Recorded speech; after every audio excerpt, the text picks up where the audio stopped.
आज की वीडियो में हम परसेंटेज चैप्टर में जो संख्याओं पर आधारित कुछ प्रश्न आते हैं उनसे संबंधित दो प्रश्नों को देखेंगे। तो तुम्हारा जो पहला क्वेश्चन है वो दे रखा है कि दो संख्याएं किसी तीसरी संख्या से 30% और 40% ज़्यादा है। इसके साथ उसने दिया है कि पहली जो संख्या है वो दूसरी संख्या का x% है। तो आपको ये बताना है कि उस x की वैल्यू क्या है। तो देखो मैं इस तरीके से लिख लेती हूँ कि ये तीन कोई संख्याएँ होंगी और हमारी तुलना किससे करी जा रही है, तीसरी संख्या। तो इस तीसरी संख्या को मैं 100 मान लेती हूँ, ये मैंने माना है। और उसने कहा है कि जो दो संख्याएं हैं, पहली वाली उससे 30% ज़्यादा है, यानी ये 100 का 130% रही होगी, क्योंकि कोई भी संख्या पूरी 100% होती है और वो 30 उससे और ज़्यादा है तो उसका 130% रही होगी, यानी कि पहली वाली 130। इसी तरीके से अगर वो 40% ज़्यादा है तो जैसे हमने यहाँ पे सॉल्व किया था ये 140 आ जाएगा। अब उसमें मुझसे हमें क्या दिया गया है कि पहली जो संख्या है वो दूसरी का x% है, यानी ये वाली जो है इसका x% है, यानी 140 का जो x% है वो निकल के आएगा 130। तो यहाँ से हमें x की वैल्यू निकल आएगी, इससे 0 से ये सिंप्लीफाई हो गया, ये हो गया 14x/10 इक्वल में चल रहा है 130। तो जब हम x की वैल्यू निकालेंगे तो ये 10 उधर मल्टीप्लाई में चला जाएगा और ये 14 इसके डिवाइड में आ जाएगा।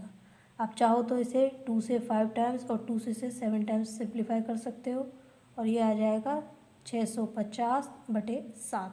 तो ये हो गई x की वैल्यू।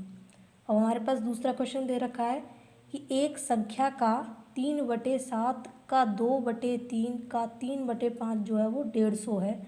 तो आपको उस संख्या का 60% निकालना है। तो जो ये का होता है ये इंग्लिश में आपको लिखा आएगा इसकी जगह ऑफ, और जब हम इस का को हटाते हैं तो हम इसकी जगह लगाते हैं मल्टीप्लाई।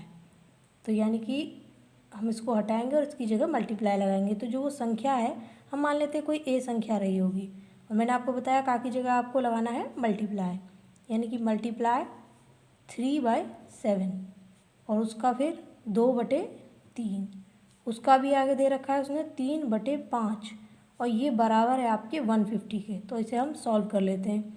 तो देखो ये 3 से ये 3 सिंप्लीफाई हो गया।